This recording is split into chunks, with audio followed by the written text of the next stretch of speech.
Now at 5, a CDC panel says the Johnson & Johnson vaccine's good to go. Why they say it's too valuable to lose. Plus, restaurants on the rebound are ready for a big boost to business. I think it's going to be a boom for us. A lot of my colleagues didn't make it. A lot of didn't make it. Why Denver Restaurant Week could turn the tables for these struggling businesses. And we start off with the breaking news about the Johnson & Johnson vaccine. It is good to go. A panel of CDC experts recommends the U.S. start administering it again. But unlike previous votes by this panel, it wasn't unanimous. The vote was 10 in favor, 4 against, 1 abstaining. And the panel did agree the benefits outweigh the risks. They said taking one of the 3 approved vaccines out of the mix would really slow the efforts to immunize the American population.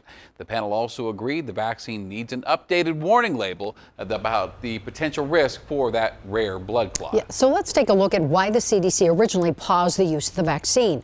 On April 13th, the agency became aware of a very small number of women who developed blood clots after getting the shot. So the CDC decided to put a hold on the J&J vaccine until more research could be done. And then today, 10 days later, the panel of experts recommended the U.S. start using it again. Now, most of the 15 reported cases are women in their 30s out of the more than 7 million people vaccinated.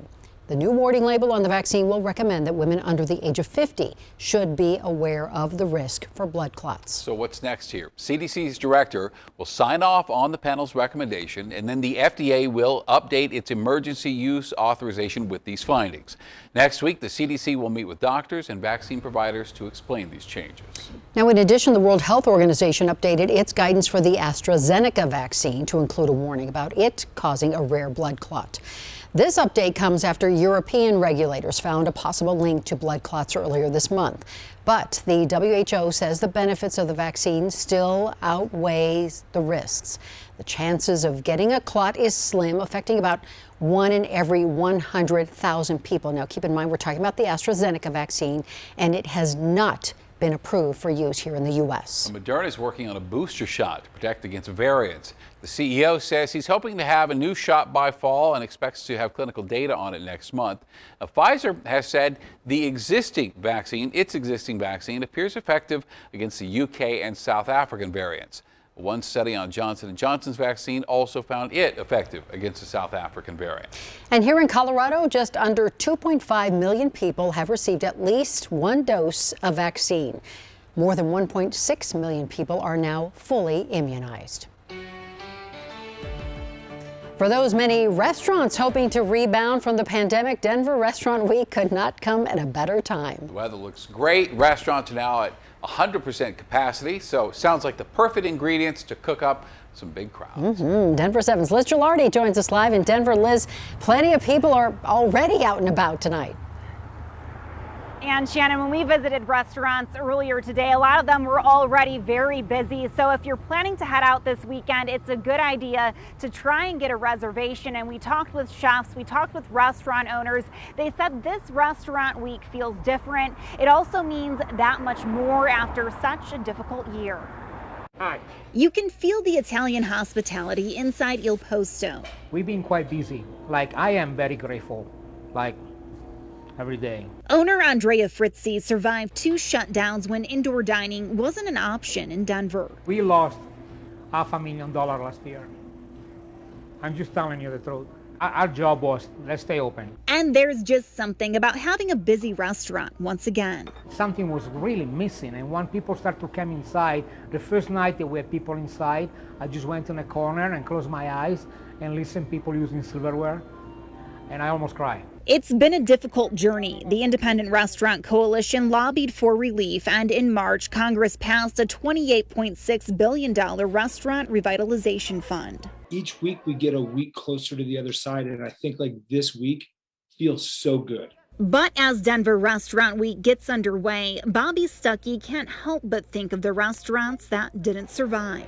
That's the sad part about this is we're missing a lot of our peers and co-restaurant owners this week. At the Bindery, chef and owner Linda Hampston Fox says customers who have avoided going out to eat for months are now returning. I think everyone's feeling like that little itch to get out. Now we're back, and thank God, because I was getting so depressed. The restaurant is booked up Saturday and Sunday. The chef is excited to welcome people back, but this year she's also offering a takeout option for Restaurant Week. So you can come in, dine in the restaurant, dine outside on the patio, or just order it online and take it home with you. So that's a nice option for people who are still not feeling that comfortable or do have concerns. And even though restaurants are being allowed to operate at 100% capacity, they still have to maintain 6 feet of social distancing. And that's why reservations can be hard to come by. So just a tip that we heard today is to maybe plan your reservation, maybe a late lunch, early happy hour, and off-peak time to better your chances of getting in some place. Reporting live was GELARDI, Denver7. Oh, Liz, he's right. What a wonderful sound, the silverware clinking on the out in the dining room. That's great. Thanks so much for that.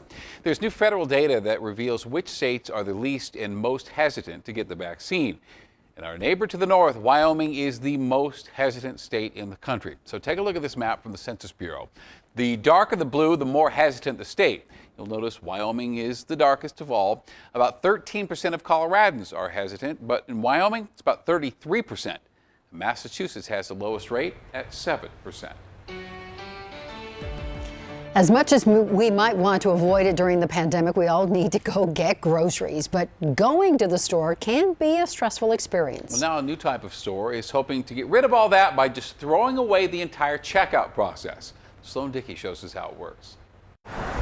The grocery store of the future, high quality local products, organic, might look pretty similar to the grocery store you shop at today. all these products that our customers know and love, and so we're providing that in a convenient and accessible manner. Ignore the hundreds of cameras on the ceiling and Choice Market looks pretty much like your neighborhood bodega, minus one thing you might be used to. Scan your QR code and then shop the store and walk out with no traditional checkout.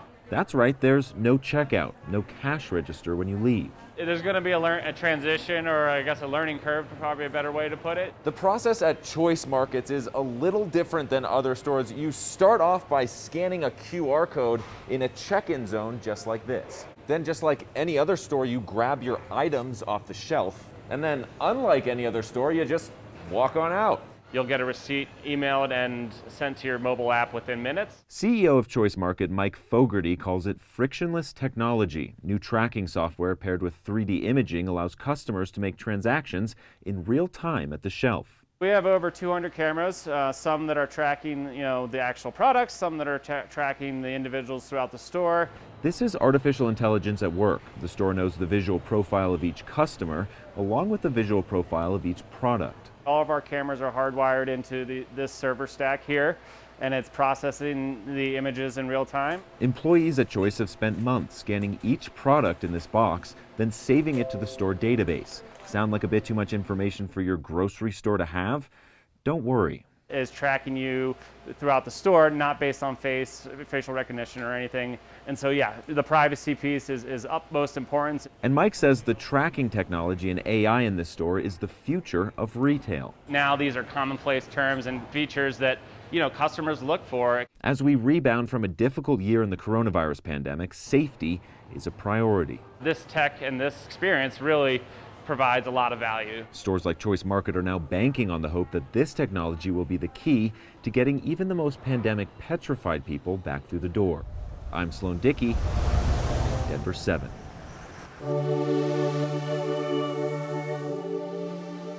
Three, two, one. SpaceX is making history with its latest launch from the Kennedy Space Center. Why it can help us learn more about the pandemic. They're able to have a voice, and that's kind of the main purpose of this event, is to give those who are affected by this disease a voice. Plus, making memories through art. The program helping Alzheimer's and dementia patients with paintings.